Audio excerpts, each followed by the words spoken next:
there's a monster terrorizing the coast. It was enormous. It takes the young and strong and leaves their bloodied remains behind. The shark ripped into his abdomen just below the right rib area. No one knows where it came from. Help! Help! And no one knows when or where it will strike again. One of the inspirations for the blockbuster movie Jaws. This is the true story of victims then. No one for 100 years had ever heard of a shark attack. And now. Right as I took one stroke in the water, the shark just came out in the water, hit me.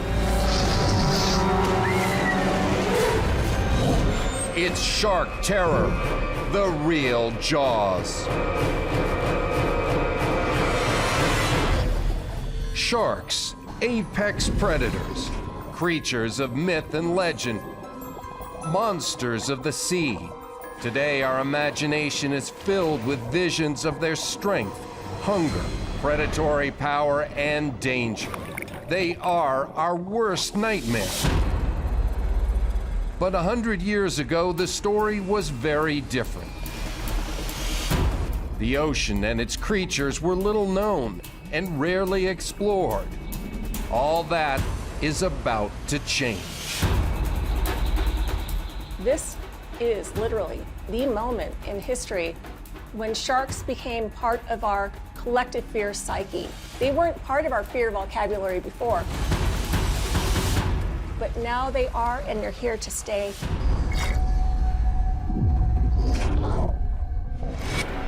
July 1st, 1916, Beach Haven, New Jersey. It's the 4th of July weekend, the busiest time of the year for this upscale resort town.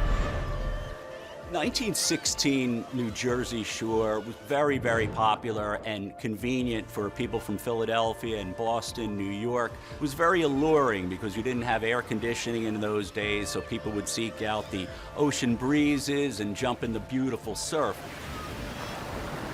Like hundreds of families from Pennsylvania, the Van Zants are taking a seaside vacation to escape the extreme heat. I'm pretty good, but you know. At 20 years old, Charles Van Zant has his entire life ahead of him. He plans to marry in fall. An ambitious young man, Charles hopes to be promoted at the brokerage firm he works for. But for now, all Charles can think about is diving into the ocean for a quick swim before dinner. Charles is tall, somewhat lanky, but very good athlete. He was on the golf team, baseball team, and certainly was no stranger to swimming as well. He actually was a very good swimmer. We came from a well-to-do family. He was athletic. Often what males would do if they would go to the beach back in those days, they like to show off. Swimming was a performative sport. And for Charles Van Zant, who was very aware of his father's concerns about him being too feminized by his mother, his sisters, Charles goes out into the water to prove to his father that I'm a man, that I'm ready to start my own career. Don't worry about me. So for Charles, this is almost a baptism into manhood. As he enters the water, he sees a dog playing nearby. He quickly befriends a retriever on the beach, lures the dog into the waves there. The dog follows him into the ocean, paddling hard to keep up. From the shore, men and women alike admire his youth, his bravado, his strength. They cheer as Charles passes other swimmers. His father, Dr. Van Zant, looks on, proud of his only son. The dog follows Charles past the breakers. But then something spooks him. The dog turns and heads back to shore. Soon Charles also decides to return. 50 yards from shore, he's only seconds from the beach when the crowd notices something very strange. There's some people along the shore, they look out there, they see like a black fin moving in his direction. They sense that something is moving towards Van Zandt.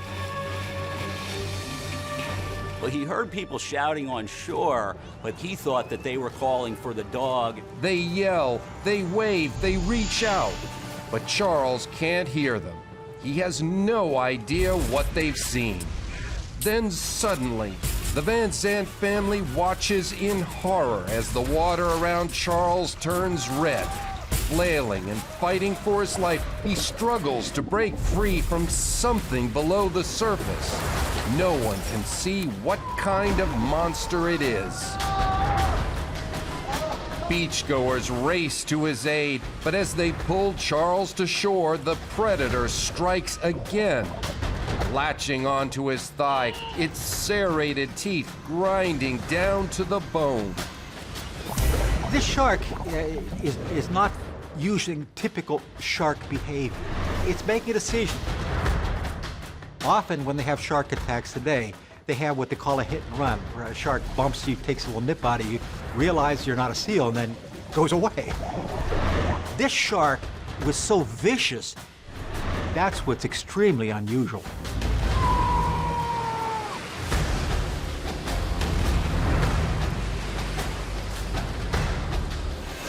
They lock arms to create a human chain. It's a vicious tug of war, and this powerful beast is determined to drag its prey out to sea.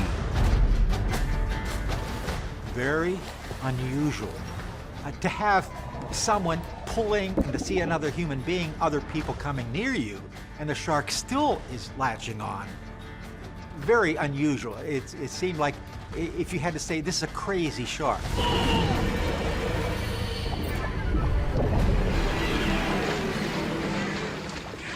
It's a desperate struggle to pull Charles back to the beach. The shark kept attached to his left thigh until they got into about 18 inches of water. Finally, it lets go, disappearing back into the vast ocean.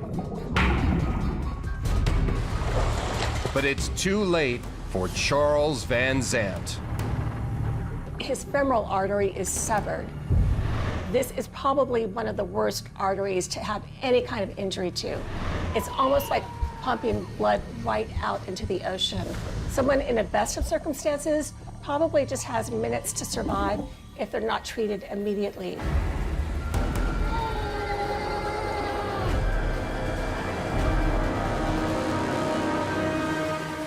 People who were present, if they actually saw the wound, they were in obvious shock. Charles Van Zandt is the first victim of a frightening series of deadly attacks. Attacks by a rogue sea monster that will change the town, the coast, the nation, and the world forever.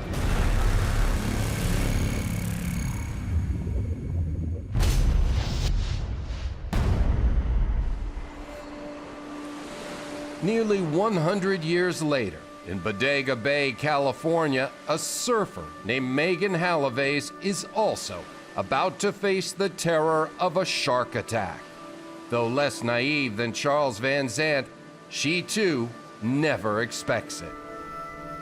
I was sitting a little bit north of the pack, just because there was a wave there I liked better than the wave they were surfing. So I was alone sitting there, and I started to get just like an eerie feeling, almost like warm tingles in my spine.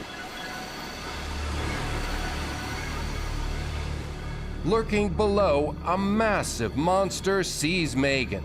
Her shape resembles an elephant seal, its favorite prey. In both the Pacific and Atlantic waters, there are 3 deadly sharks that are most likely to attack humans.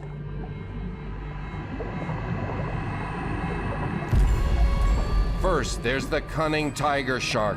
Named for its stripes, this voracious eater is known as the garbage can of the sea. It can eat almost anything, and in one bite, quickly dismember a victim. Then there's the bull shark.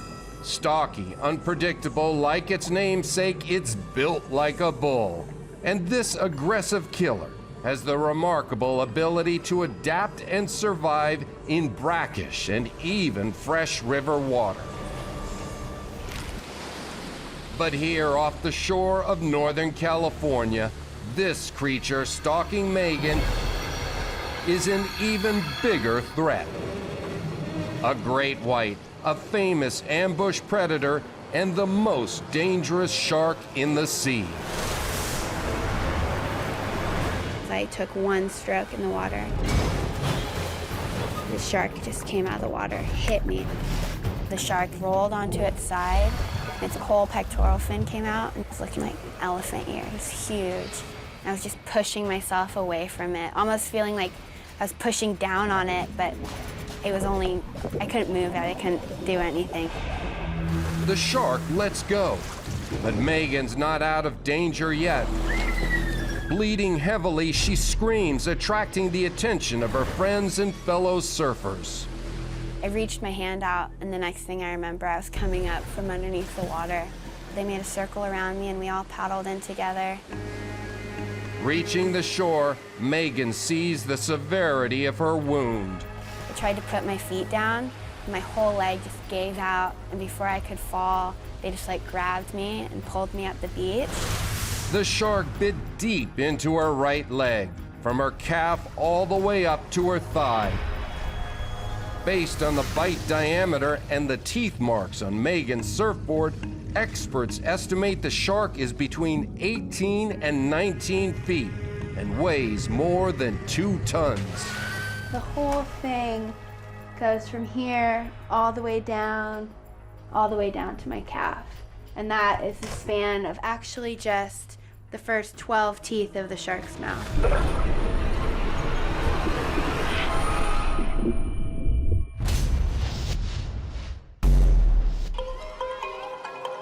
In 1916, though, few swim and few can see beyond the surface. Sea creatures like sharks are of little concern.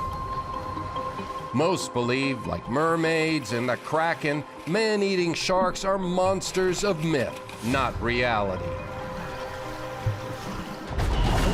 But after the recent death of Charles Van Zandt just off the Jersey shore, many wonder what kind of beast could have killed him.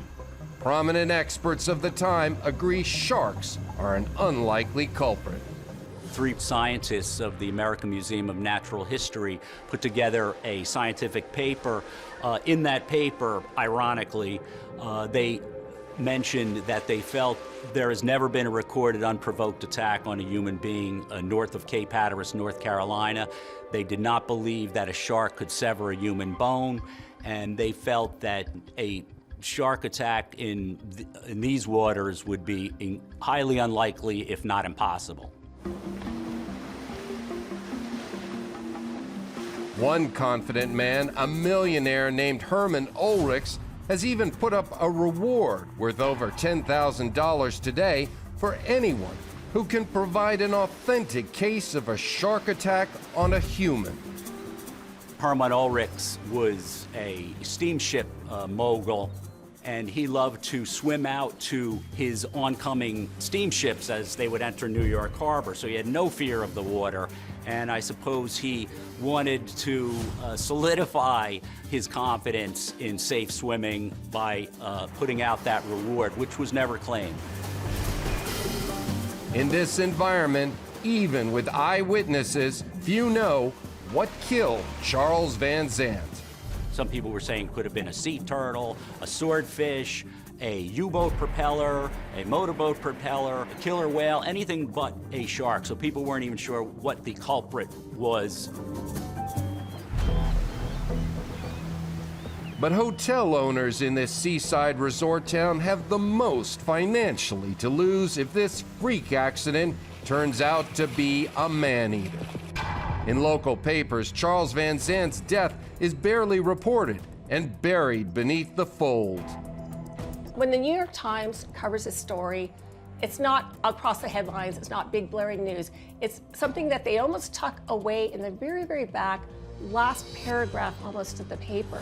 And it's not a shark attack. They don't say anything about sharks. They just say it's a freak accident. The only thing that they thought worthy of mentioning is that whatever it was that hurt Charles Van Sant was probably going for the dog.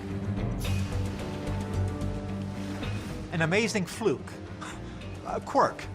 They didn't see this as a shark attack phenomenon of a danger now. They said, maybe once in 100 years something like this would happen. Politicians, the scientists, the general public, no one had ever experienced this. Likely, if we ignore it, nothing will happen, and this should go away, and we should enjoy the rest of the summer.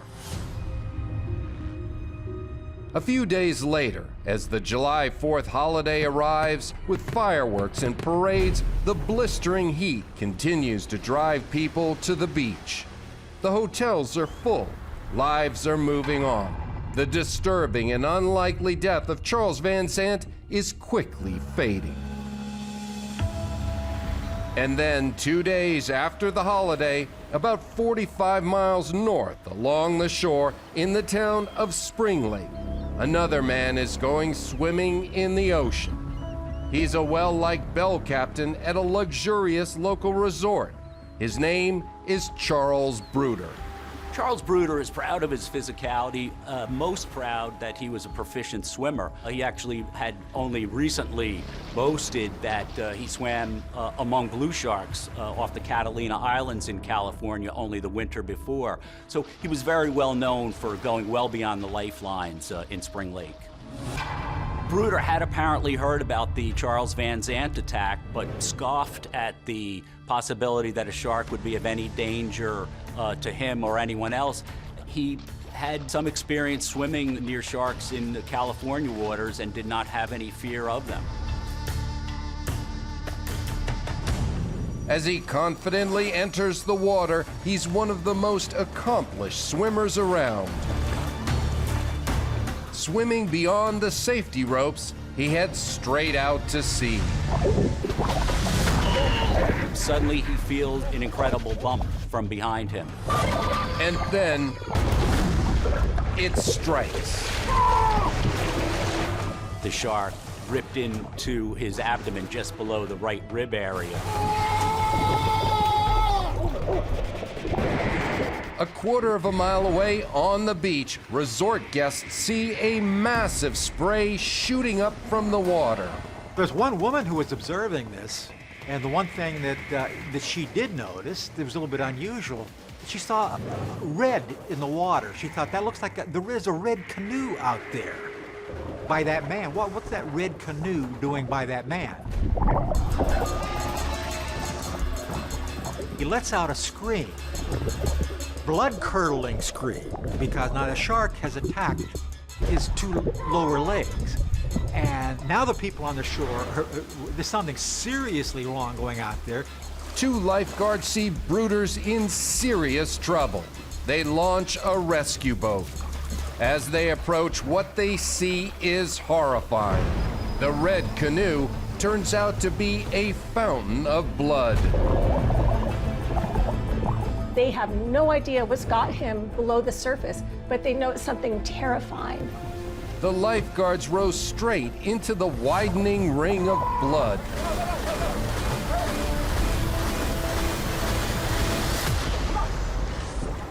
Still conscious, but in shock, the lifeguards pull Bruder into the boat.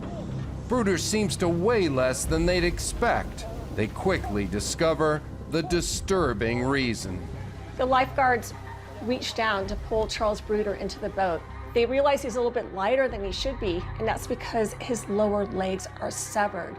I'm not talking about gnawed on or maybe partially injured or anything like that. They are gone. Charles Bruder has no idea how injured he is.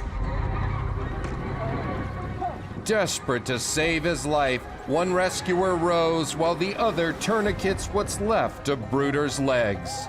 As they race to shore, Bruder tells them what happened. Charles Bruder is the only one who knows what his killer looks like.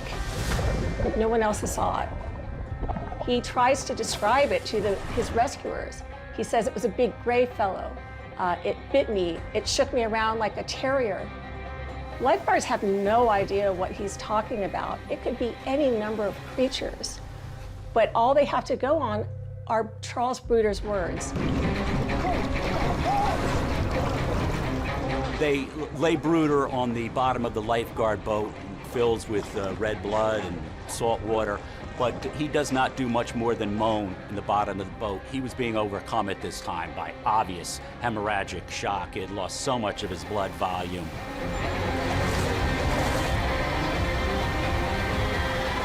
By the time the boat reaches shore, Bruder is dead.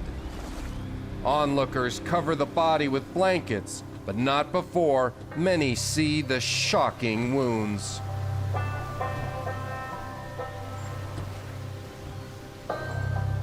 Reaction on the beach would be similar to today. When you see a graphic wound with that much flesh taken off a limb, it's horrifying. People were fainting and vomiting on the beach. The physicians who tended to Charles Bruder actually tended to the women who were passing out as opposed to even doing anything to try to even help Bruder, who was gone. Those who see Bruder's ravaged body can no longer deny it. A man-eater is on the loose. People were in shock, but now you had these two horrendous fatalities. The most graphic form. The earlier attack on Charles Van Zandt no longer looks like a freak accident. There's the beginnings of a terrifying pattern. Soon news of the second attack becomes national headlines. Tourists and beachgoers are now abandoning the Jersey Shore. This beautiful coastline will soon look like a ghost town. These entire communities are dependent on tourist dollars. So the mayors are going to do whatever they can to keep these beaches safe. Now, a hotel, especially 4th of July weekend, has a lot to lose by letting other people know about these attacks. Fear and commerce do not go well hand in hand. Incredibly, no one knows much about sharks. Is this one acquiring a taste for human flesh? Will it strike again? Dr. John Nichols, an ichthyologist at the American Museum of Natural History in New York, examines Charles Bruder's battered body. He then holds a press conference to share his surprising expert opinion. Even with eyewitnesses to both of these almost murders, these like species murders, the academic experts don't believe them. They don't believe that a shark could do this to somebody. They believe it's a killer whale, that only killer whales have the teeth to sever somebody's legs off right through bone. They don't think sharks can do that. And they're going against what eyewitnesses saw. Yet in some of their pomposity, they think they are right. Dr. Nichols is not the only expert to doubt the killer is a shark. It's hard to kind of sweep this under the rug, although some people are still trying to do this. They still weren't quite sure whether it was a shark that was doing this. The killer's identity may still be a mystery, but its predatory strategy of attacking without warning is terrifying. A strategy that's impossible to predict even today.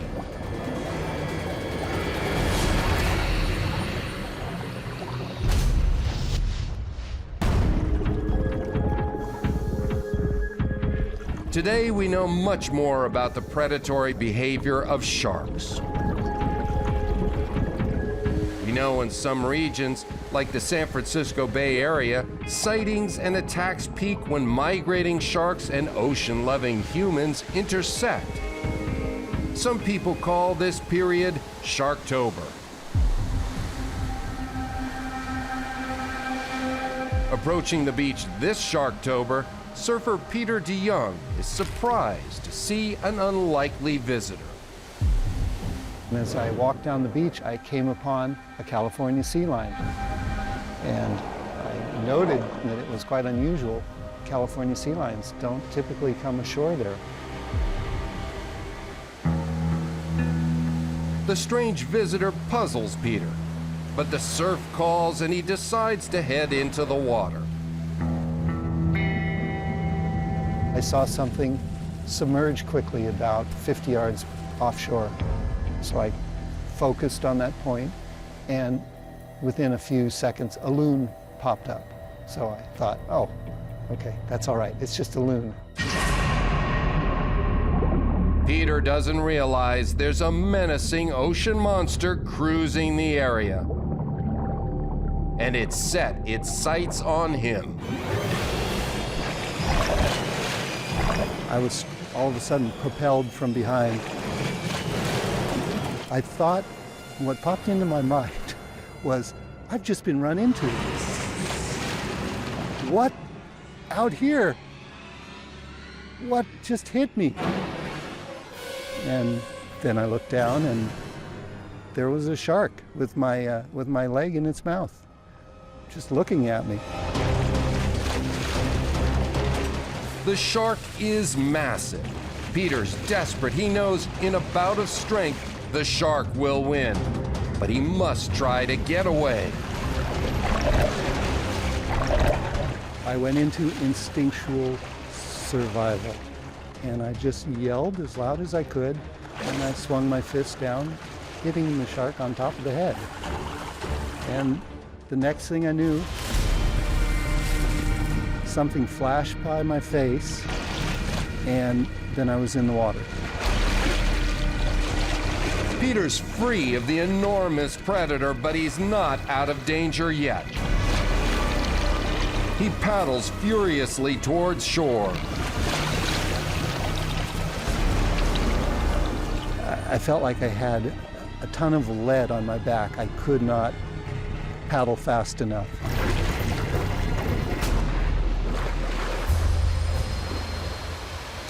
Washing up on the beach, the wounded surfer's thankful to be alive. I thought, oh, maybe it didn't cut me.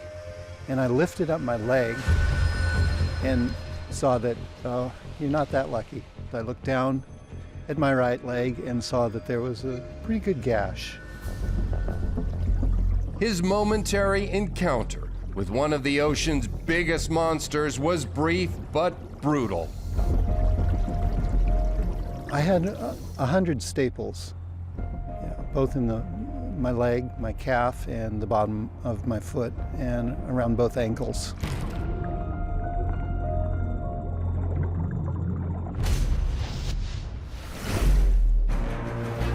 Back in 1916, the same ocean that once inspired curiosity and wonder now inspires fear. The recent deaths of Charles Van Sant and Charles Bruder have the locals and the world wondering if the deaths are somehow connected, if a single sea monster could be stalking the East Coast. Some people are starting to think that perhaps this is one crazy shark heading from south to north. Spring Lake is north of Beach Haven. It is days later, so it's within the realm of possibility that this was one shark heading up the coast. Facing the flight of all the summer beachgoers, the coastal resorts and businesses look for solutions. The hotel owners reacted in horror. Initially, a telegraph was sent out from the Essex and Sussex to warn other hotels of the threat. But certainly the hotel owners wanted the mayors and the state politicians to do as much as they could to salvage the summer.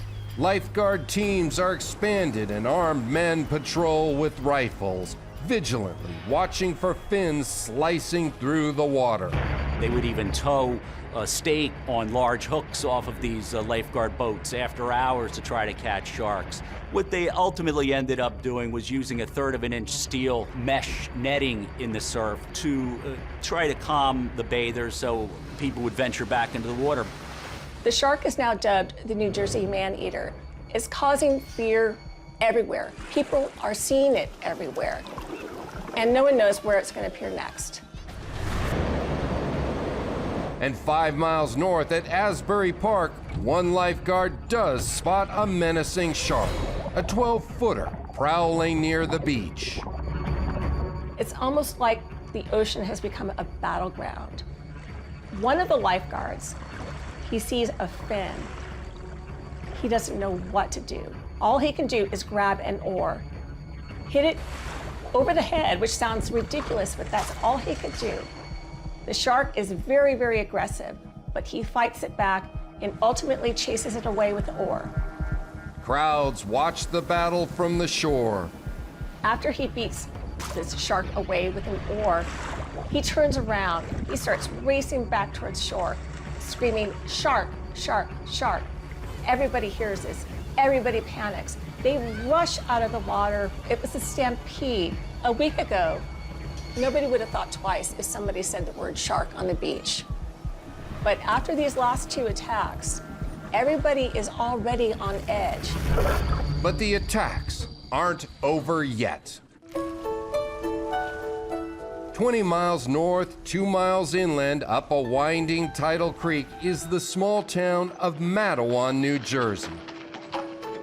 1,200 people live here. They work in farms, factories, and on the sea. It's a thriving town, filled with churches and hard-working people. For these peaceful town residents, the violent attacks on the coast seem very far away. But that's about to change. 2 miles up the tidal estuary, 14-year-old Rennie Carton and his friends are cooling off in the creek near an old abandoned dock.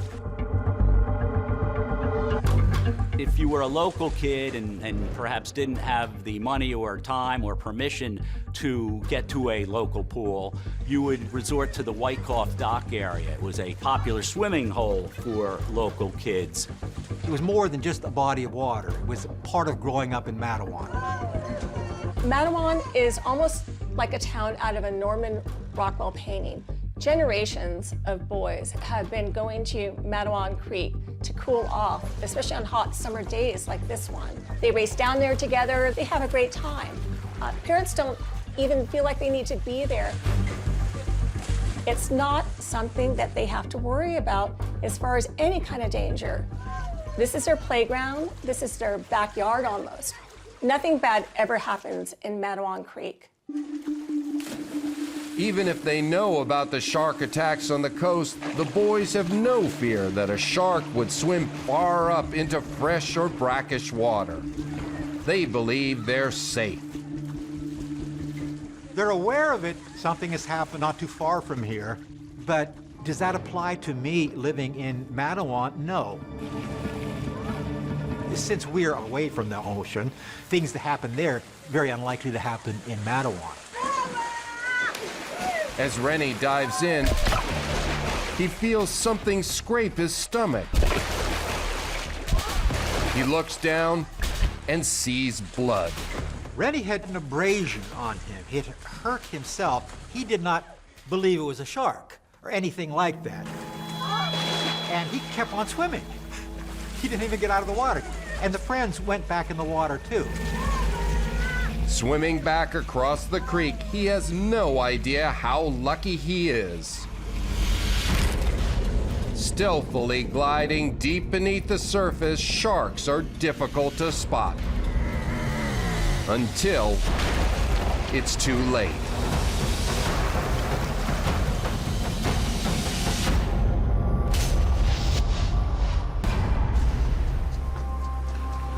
Today, like 100 years ago, a split-second decision by shark or human can still determine life or death. Near Point Lobos, California, electrical engineer Marco Flagg and some colleagues are testing a new piece of equipment called a dive tracker. The dive tracker is a brick-shaped instrument that combines both navigation functions for a diver as well as communication and dive computing functions. As he swims out, foggy weather conditions make visibility poor. On my way out, sort of slowly descending and going down at a slight angle. I was now at a depth of maybe 40 feet, and I noticed something, and I looked to my right. And there I saw this huge tail fin, almost as tall as I am, and maybe 1/3 of the body of the animal. And that was such an unexpected sight. At first I thought, what is that? You know, and then I said, oh wow, that's a great white shark. And it was just kind of going past, very quiet. And I thought to myself, I really should turn around and warn my buddies that there's a big shark in the area. But there's no time. I again noticed something, and I looked to my left, and there I just see this huge circle of teeth. And the next thing I knew, it just clamped around me. Grabbing onto Marco's torso with its enormous jaws, the massive shark bites hard. I had a lot of pressure on my body, maybe 2-3 seconds, and then it was gone. And now I felt a lot of pain on my stomach and on my leg. The stunned diver can't tell how bad his injuries are, but he does know if he doesn't get out of the water fast, he might not make it. Took the scuba gear off, got into the boat, and my scuba gear now drifted away, you know. So I just instinctively grabbed it because you don't want it to disappear, and so I grabbed it and fell back into the water. And then I said, oh man, if it now comes back and gets me, that would have been my last stupid mistake. Marco quickly gets back into the boat and signals the other divers by revving the engine. And as they climb aboard, Marco's finally able to inspect his wounds. There's little blood, but a lot of pain. So it was a bit of a mystery as to what had happened, you know. But I still had a lot of pain in my abdomen, and then it became clear what happened. One of my buddies brought in my dive computer, and there on the dive computer were bite marks of the shark, and the scuba tank had marks on it. So it turned out that I got sandwiched between the metal on my stomach and the metal on my back. Still, Marco does have some injuries. The giant predator's jaws pierced his arm, abdomen, and leg. Another frightened shark attack victim who's lucky to walk away alive. The doctor told me that if it hadn't been for these two devices, it would have killed me.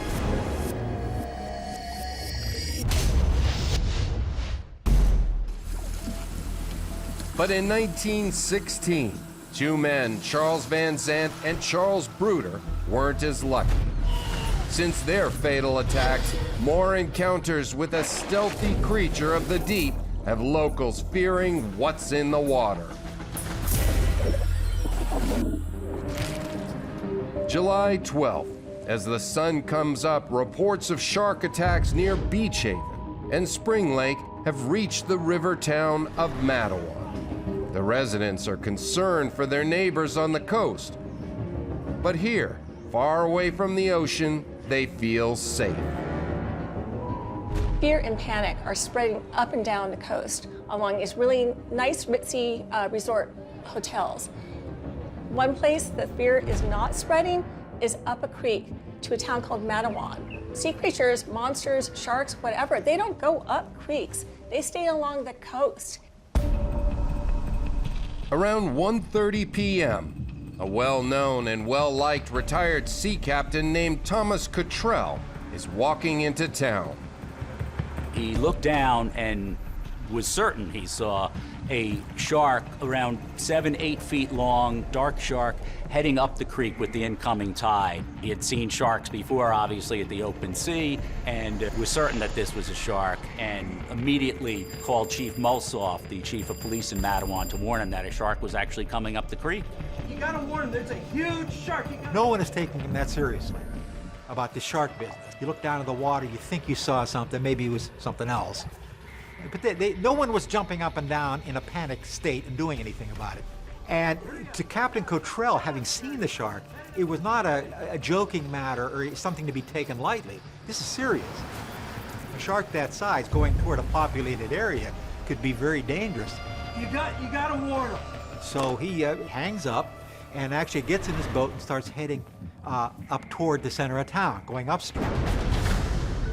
Meanwhile, on the edge of town, 12-year-old Lester Stillwell and his friends are down at their favorite swimming hole.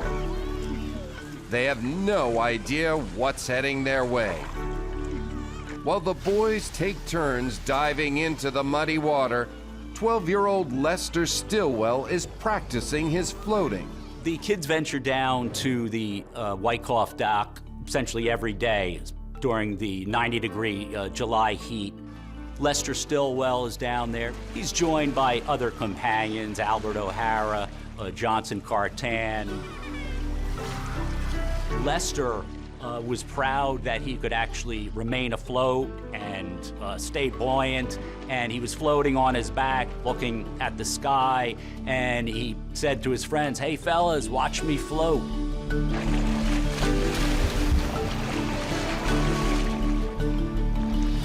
But his friends are distracted by something else just beneath the surface. One of the boys, Johnson Cartan, later on said that it looked like there was a board, a submerged board, moving in their direction. And they were now starting to move back, and they looked over the shoulder, and they don't see Lester. Lester! And Lester Stillwell is gone. He was forcefully attacked from behind by a dark shark with gleaming white teeth, according to his friends. He screamed once and was taken under. They actually saw the white underbelly of the shark, and it's lashing around. Little Lester's a small guy, and he's splashing around with Lester back and forth in the water. And all of a sudden, Lester doesn't come up anymore. He's down. He's gone. Lester Stillwell is the newest victim in a wave of violent attacks. Now the monster's hunting ground has expanded. And this is just the beginning. Locals fear close to shore and even upstream in rivers. The waters off the New Jersey coast may never be the same.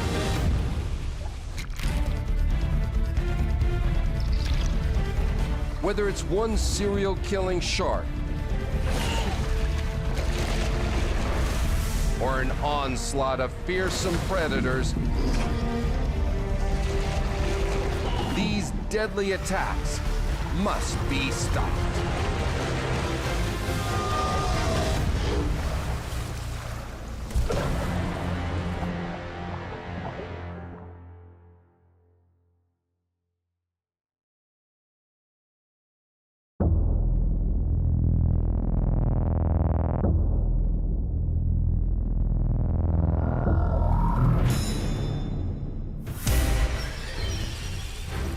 An elusive killer's turning the New Jersey coast into a bloody battleground. It's causing fear everywhere. People are seeing it everywhere, and no one knows where it's going to appear next. Taking victim after victim, the monster attacks without warning, ripping human prey to pieces, dragging them down into the deep. This is literally the moment in history when sharks became part of our collective fear psyche. One of the inspirations for the blockbuster movie Jaws. This is the true story of victims then. There was no flesh remaining to his right thigh. He felt down to the bone. He looked down and simply said, "Oh my God." And now, I didn't see anything but this big body going by. But when it passed, then the water was just pure red. it's shark terror, the real Jaws.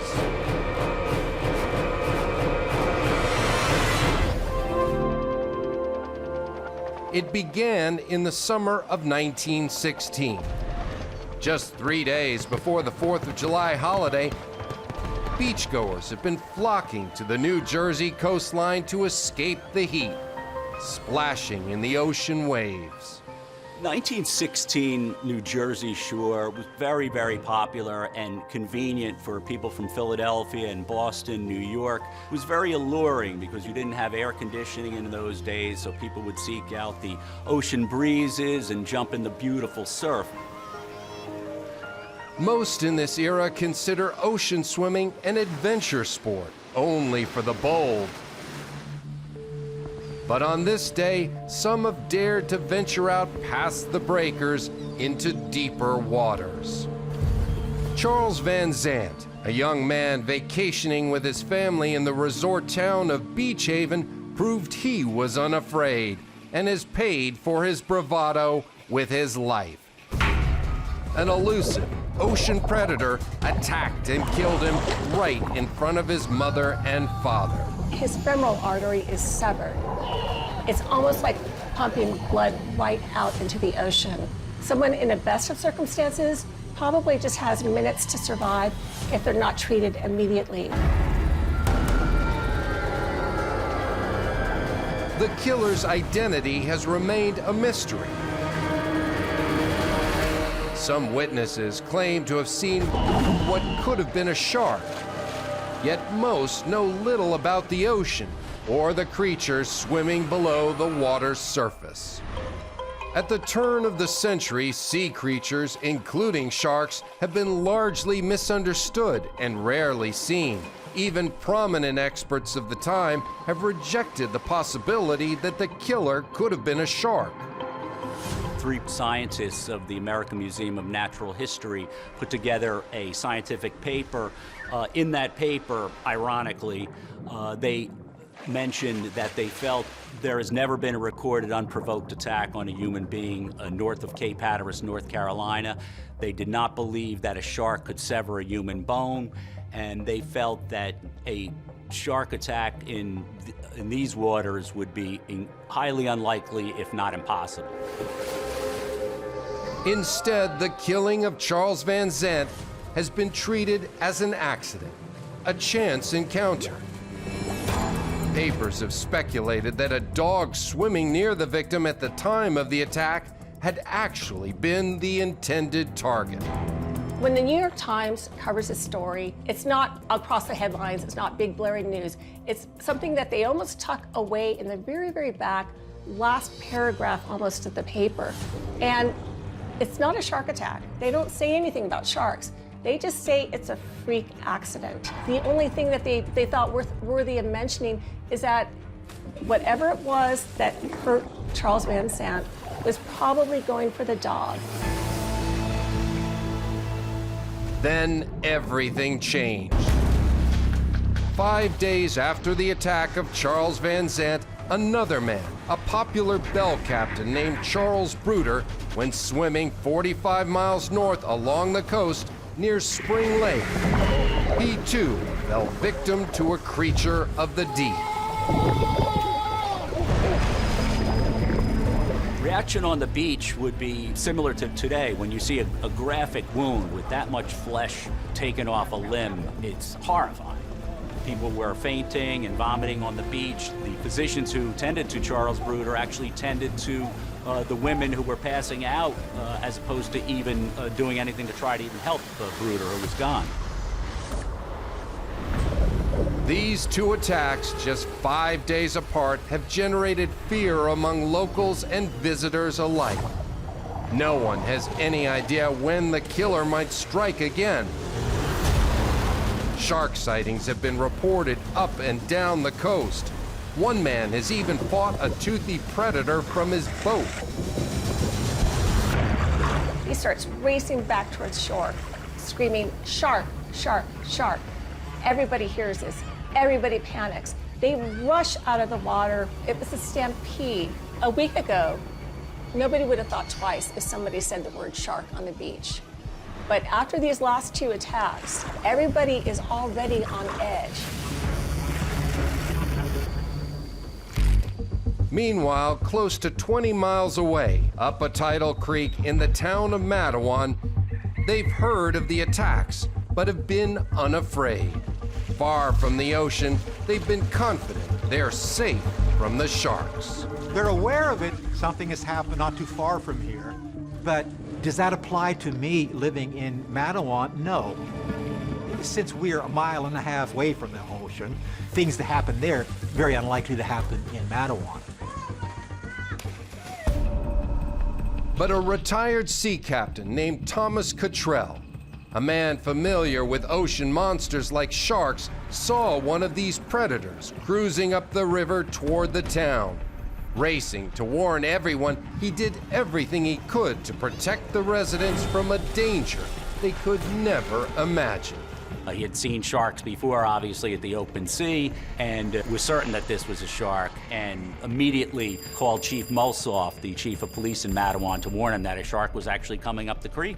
You gotta warn him, there's a huge shark. And to Captain Cottrell, having seen the shark, it was not a joking matter or something to be taken lightly. This is serious. A shark that size going toward a populated area could be very dangerous. But a group of boys diving in the creek was completely unaware of Captain Cottrell's warning. Young Lester Stillwell was floating on the surface when the killer shark chose him as its next victim, dragging him under. Lester has not come back up. He was forcefully attacked from behind by a dark shark with gleaming white teeth, according to his friends. He screamed once and was taken under. Now, shocked and terrified, the boys know exactly what's happened. We should go get help. Yeah, let's go. And they start yelling, "A shark got Lester, a shark got Lester." As his terrified friends run through the town to get help, 24-year-old local tailor Stanley Fisher is working at his Main Street shop. Stanley is an athletic guy. He's very confident, and he's almost kind of like a hero figure. He is always there to help out other people, no matter what it is that they ask. Fisher hears the commotion and heads outside. He was taking seriously what they were saying. He knows all of these boys. He wasn't necessarily sure about the shark reference, but they were saying that Lester's gone. Something happened to Lester. When he heard about the attack on Lester Stillwell, the first thing he thought was that there's no way a shark could be in a creek, and there's no way a shark is going to attack someone in our creek. That may happen along the ocean, but it would not happen inland here. But the kind of individual he was, he certainly wanted to help no matter what. Fisher knows something is very wrong and heads for the creek. Along the way, he runs into his old buddy Red Burlew and 51-year-old town carpenter Arthur Smith. Lester's gone missing. We gotta find him. Once he arrives there, he notices there is blood in the water. And, this is very unusual, seeing this at a swimming hole with the boys. And when the boys are talking about a shark and things are kind of coming together, something has happened. At the creek, a crowd is already gathering. There's talk of a shark attack, and everyone is wondering, where is Lester Stillwell?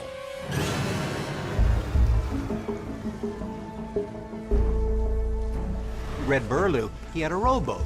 They went and they got the rowboat. Let's go, let's go.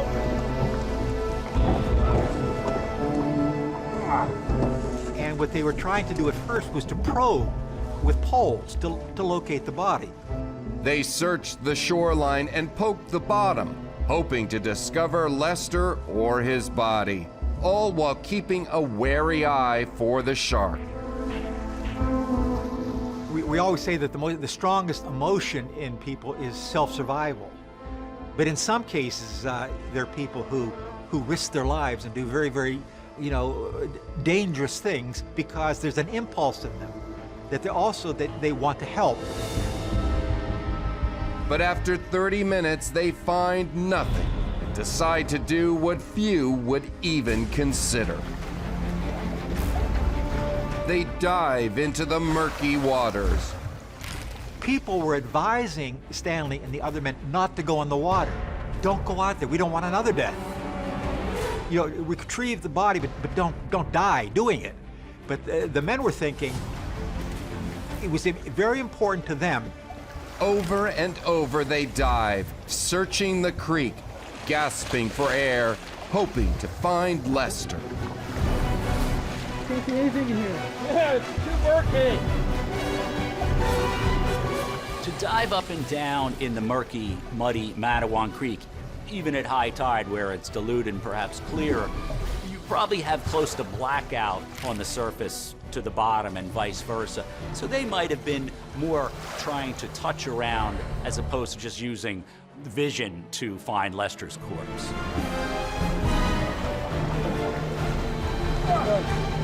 Can't see anything. Man, it's so muddy. Walking in this mud. You're not gonna find that kid. Just as everyone has given up hope and all are considering quitting, I'm gonna go in one more time. Stanley Fisher decides to make one last dive. Stanley could give up, get out and say, well, you know, he'll show up somewhere. But for Stanley, finding Lester's body is almost something sacred. It's the only gift he can give Lester's already grieving parents at this time. Down, down he goes into the murky creek. And then, They got him. I got him. incredibly, he finds the body of young Lester Stillwell. At that very moment, nearby, his fellow rescuer, Arthur Smith, feels a whoosh of movement in the water and the sandpaper rough skin of the shark as it slashes by him. He sees the shark, and it's heading directly for Stanley Fisher. And just at that time, the shark attacks him. At full force, goes after his right thigh, and it latches onto the thigh. The cheers turn to screams as the crowd sees the thrashing and the tail. Fisher goes under.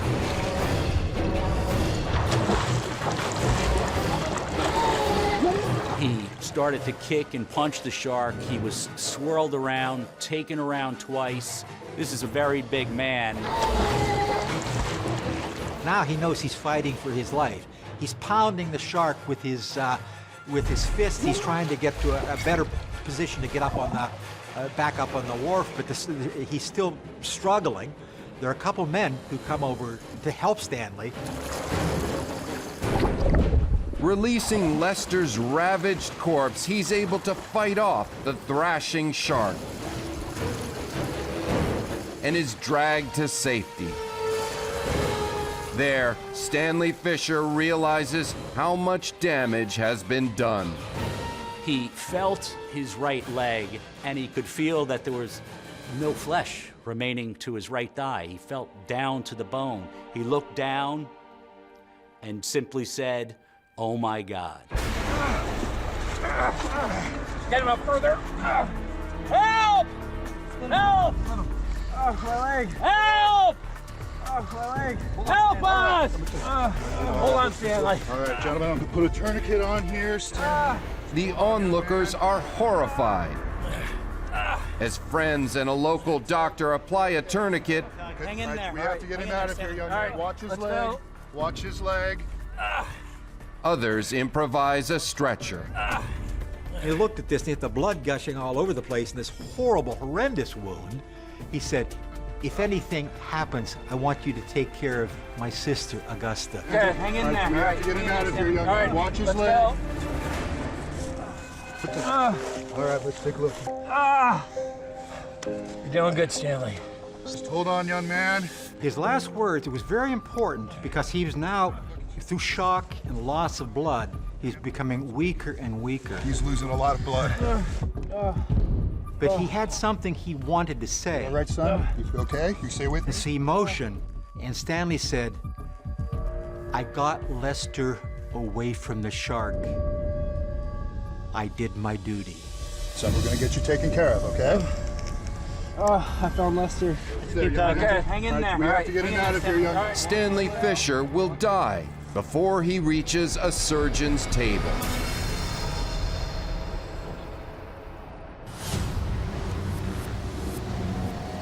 The deaths of 3 men and 1 boy stir panic in the once quiet seaside towns. Now this stealthy killer is invading the river. Nowhere in the water is safe. It's a chilling reality that haunts us even today.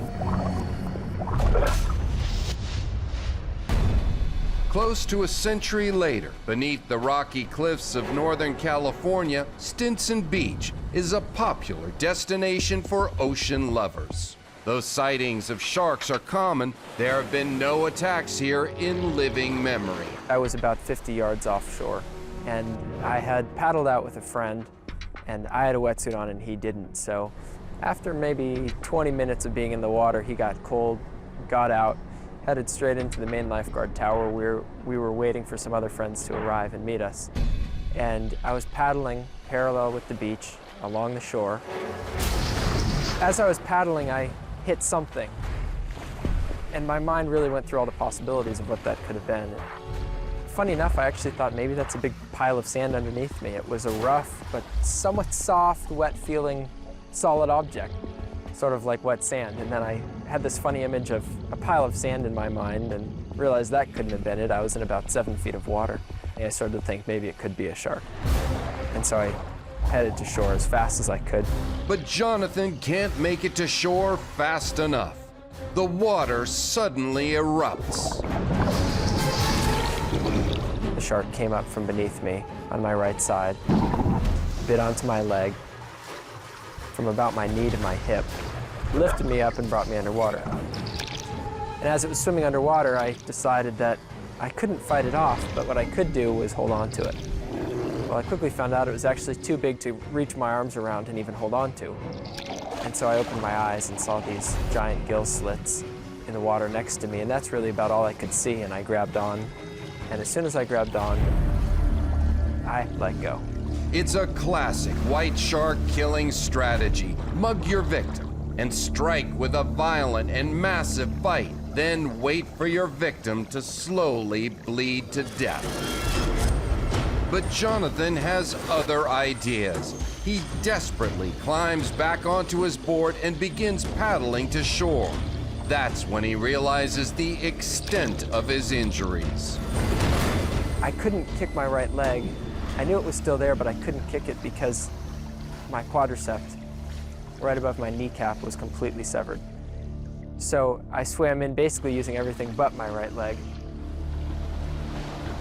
Helped to shore by lifeguards and his friend on the beach, Jonathan's rushed to the hospital.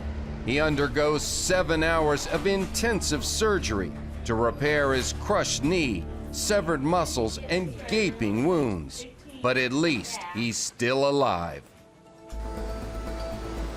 The shark basically covers the whole top half of my leg. And you can see this is the top jaw. I was laying on my stomach when I was attacked. And the bottom jaw you can't see as well, but starts in here. And then actually there are teeth marks in all the way up through the inside there.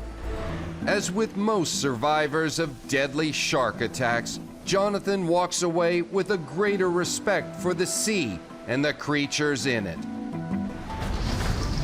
But this terrifying encounter with a predator from the deep has an even greater impact on his life out of the water. As difficult as it was at the time, it really taught me a lot about relationships, about my friendships, about the people in my life that are important to me. And it's made me really seize the moment, seize the day, and turn every day into a meaningful one.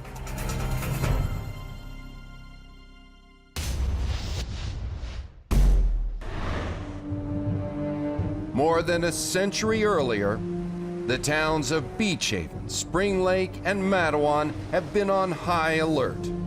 3 men and a boy have died in the ocean and the river. The last to die, Stanley Fisher, has been brutally killed by an elusive predator while attempting to find the body of a 12-year-old boy. Meanwhile, Captain Thomas Cottrell, the same man who saw the shark earlier in the day and warned everyone, gets in his boat to alert any others who might be in the water. Get out of the water!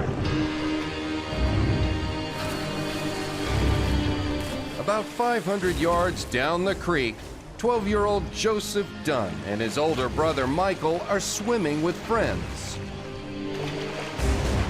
Captain Cottrell is now moving down in his boat, shouting a warning. Get out of the water! Get out of the water! Get out of the water. These boys are swimming there. There was a shark attack down in Matawan Creek. Get out of the water. Shark! Shark! Get out of the water! Get out of the water! They hear the warning and head for the ladder. Boys, get out of the water! Get out of the water! 1, 2, 3, they're all making it out, except Joseph. Get out of the water! He's the farthest out. He's racing for the shore. Hurry up! Hurry up! Get out of the water! Unfortunately, young Joseph Dunn was the last to get to the ladder. He grabs the ladder, and suddenly he is attacked. The shark bites hard on his leg. As he's climbing out of the water, the shark latches onto his leg and starts pulling him back down to the deep part of Matawan Creek. Here's a case where there's great heroism. The two older boys jump back in the water. The shark is pulling Joseph in one direction, has latched onto his leg.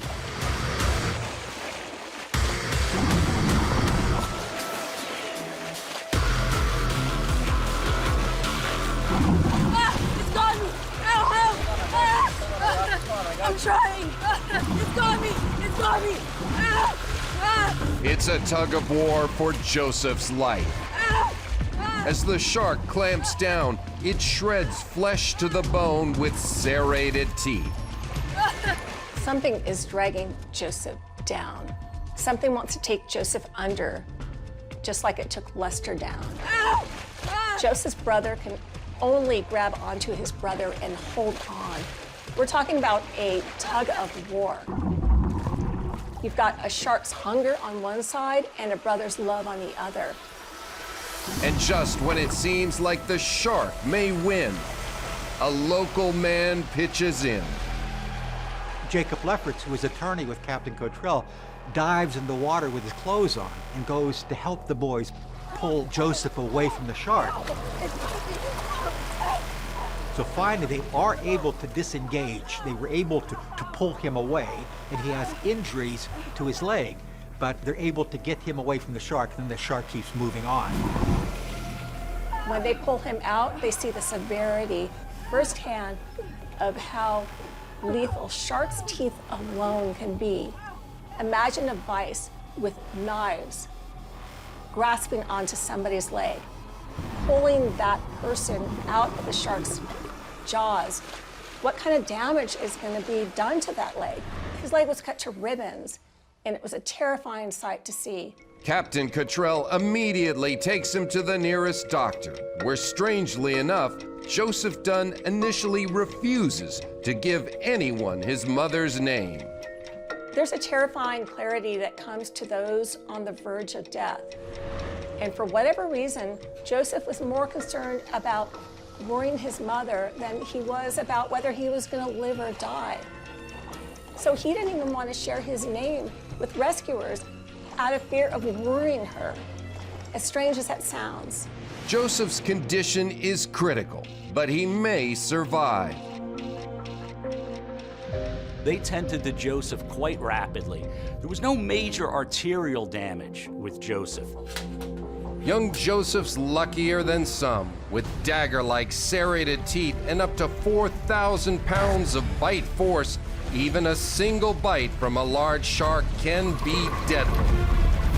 It's a terrifying threat then and now.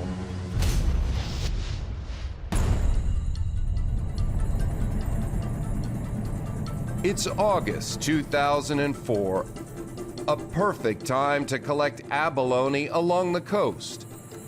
Divers Randall Fry and Clifford Zimmerman head out in a small boat to a picturesque cove near Fort Bragg.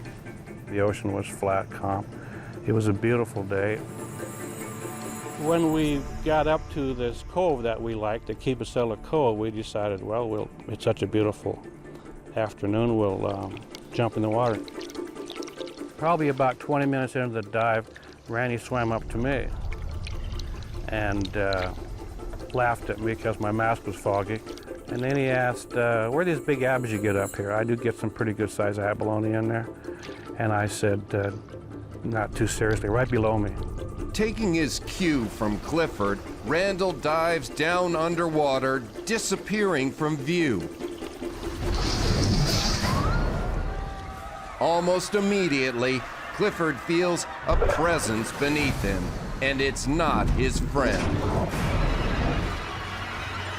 So I looked down at what I could see of it, and then I felt some enormous motion in the water. I thought it was a whale. It was huge. I let this thing pass, which seemed like an eternity. I didn't see Randy, I didn't see anything but this big body going by it. But when it passed, then the water was just pure red. I was swimming to the boat. I was sure there was a real good opportunity that I'm going to get it too. Clifford gets back to the boat safely. He searches for his friend, but Randall never comes back up. He's gone. I just couldn't believe what had transpired, and I looked up over the water, and it was just like nothing had happened. There was no more blood, just as calm as could be. I grabbed the radio, started doing a mayday. We'd had a shark attack. The following morning, the Coast Guard and local sheriff's office arrive at the scene and begin their search. It doesn't take long to locate the victim. We got there about 8-something in the morning, 8, 9 o'clock, and the water was clear. We were able to see the body about 15 to 20 feet down, and we anchored our boat up so then we could get a steady shot, and we threw a grapnel hook over and we were able to hook him onto his weight belt. As they lift the body, the cause of death is immediately clear. The enormous creature ended Randall's life in one swift strike. As they were pulling it up, they noticed that the head was still attached to the suit. The suit from the dive hood was still attached. But once gravity got involved out of the water, the head fell back into the water. It was discovered that the shark bite was from about shoulder to shoulder. It all happened in an instant. Randall dove down right into the predator's waiting jaws. He never stood a chance. But this was just a snap bang. It wasn't food. It was just a mistake. But animal that size, when he makes a mistake, it's pretty hard on the person that he made a mistake on.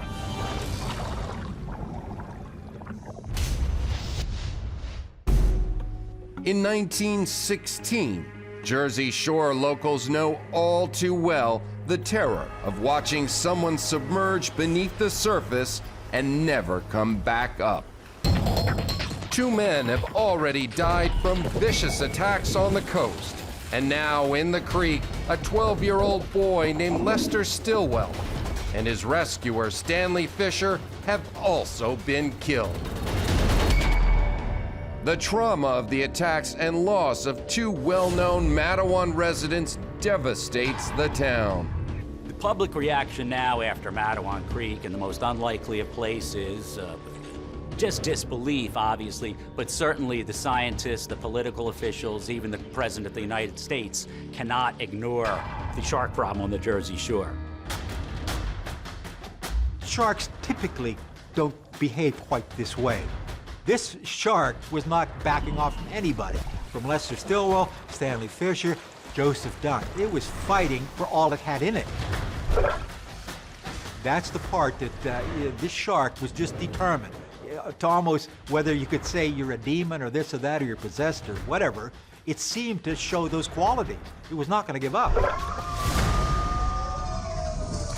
Now no one knows where the shark is, but everyone wants revenge. The mayor has offered a reward, and the waterways are filled with boats, people, and guns. When the word came back that Stanley had died, and now Lester had died, these people were just, it was the complete emotional frenzy. They had to do something, and they were going to get that shark. They wanted revenge. They were setting off dynamite charges in the water, and a lot of people were walking around the creek with shotguns and rifles and, you know, shooting at imaginary targets. They had to do something. Above all things, fear is irrational. And when we realized there was a new predator out there, one that was probably more monstrous than the rest, we reacted in incredibly sort of irresponsible ways. We decided that we had to eradicate all sharks. We didn't want to take any chances. And maybe some of this fear was anger. Maybe the fact that this creature, this ancient monster, destabilized our position as the apex predator. They went down to the creek with dynamite to try to blast the shark out of the creek. They also used any kind of weapon they could come up with, hammers, axes, pitchforks, spears, spades, anything they could to catch that creek shark. The mayor placed a $100 reward for anyone who could come up with that shark in the creek, a bounty for that shark. Then Friday morning, 2 days after the shark attack that killed Lester Stillwell, 2 men on the way to work. I see something down About 150 feet from the attack site, looks like a body. spot Lester's body floating in the creek. Come on.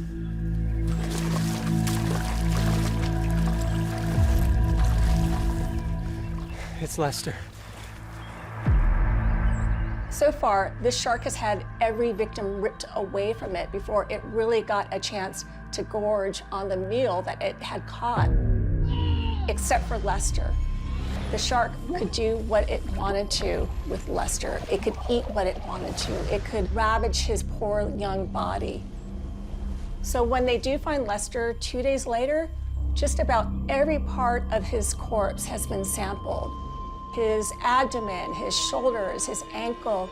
It's just a gruesome sight, all except for his face.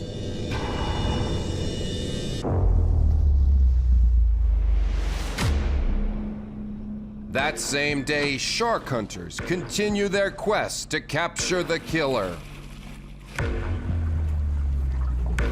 And 2 men, 40-year-old Michael Schleiser and 28-year-old John Murphy, sit aboard a small wooden boat just a few miles from the mouth of Matawan Creek on Raritan Bay. Michael Schleiser is not a big man. He's only 5'6", but he's a brave man. He's worked as a lion tamer at the circus. He's a taxidermist. He's a hunter and not fearful when it comes to creatures that would treat us as prey. He's used to facing down dangers. He's used to staring straight into a lion's maw. As the 2 get ready to take off, Schleiser spots a broken wooden oar. Picks it up. It's the kind of thing that most of us would just see as garbage. But for him, he's the kind of guy that sees use in just about everything. While others hunt for the killer shark and the prize money that goes with it, Schleiser and Murphy are only fishing to catch breakfast. Just south of Staten Island, they throw a 6-foot net over the side and begin trawling. All of a sudden, they snag something that's big and powerful. What are you doing? Pull the net up! Schleiser and Murphy did not go out to hunt a shark. Instead, the shark hunted them. It starts pulling the boat backwards, literally dragging them back, and the boat is taking water. Suddenly, the drift net yanks the stern of the boat. The back of the boat is tilting downward into the water. The bow is heading upward. He immediately sees that a large shark has been spinning in the net, and he feels that the shark is going to sink the boat, and they're going to die once they hit the water when the shark bites through the net, and they're going to be the next victim. Oh my God, what is that? It's a shark! The dorsal fin tells them it's a shark. It's almost as long as their 8-foot boat and strong enough to tow them backwards. It could sink the boat and turn the two men into its next meal. Keep it stable! Desperate to stay afloat and alive, they try to keep the boat balanced. Stable! But water pours in. Grab the oar! Grab the oar! The oar handle is the only weapon they have. It's not much, but it's their only chance to stay alive. Come on! Keep it stable! They're hitting the shark now with this broken oar. They're really hitting it real hard. The shark is getting more and more tangled in the net. The shark fights ferociously, but so does Schleicher. At one point, the shark jumps into the boat. They're facing off with these giant jaws just gnashing at them, these teeth that are unbelievable. But even more terrifying is the thought that this shark is going to capsize them. They're going to be left in the water, stranded, with nothing to protect them from it once they're in the water. The shark snaps back, now just inches from Schleicher's hands. Schleicher takes the broken oar, beats the shark over the head with it repeatedly. It seems like it's not going to stop it. But ultimately, right when things seem at the worst point, the shark slides backwards into the net. The shark did start to slow up, to tire, and then they hauled it to the side of the boat and then towed it into the local dock. It's an unbelievable battle that nearly cost them their lives. Yet against the odds, Schleicher and Murphy have won. Most people are catching sandbar sharks, brown sharks, perhaps dusky sharks, perhaps sand tiger sharks, but no one quite saw a shark like this. At the dock, the shark weighs in at 350 pounds and is 7.5 feet long. Experts say it's a great white. We want it to be a white shark because we don't want to think that our loved ones died at anything less than the absolute king of beasts out there. But in the interest of getting to the truth of this, not everybody can be killed by Jack the Ripper. Sometimes it's just some drifter who comes through the dead of night and kills our loved ones. Is this the New Jersey man-eater? There's only one way to find out. They realize with all this shark business, is this the shark that caused all the problem in Mattawan Creek? They open up the shark and they see that there are bones in there. They look like human bones, and also they're chunks of human flesh that seem to be there.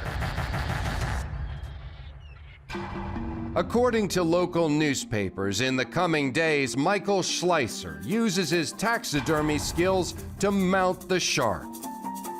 He displays it in his New York City storefront window, where thousands come to view it. He stuffed and preserved that shark in record time, according to him, within 24 hours, and then had it on the home news newspaper office window display, where crowds from all around came to see that shark.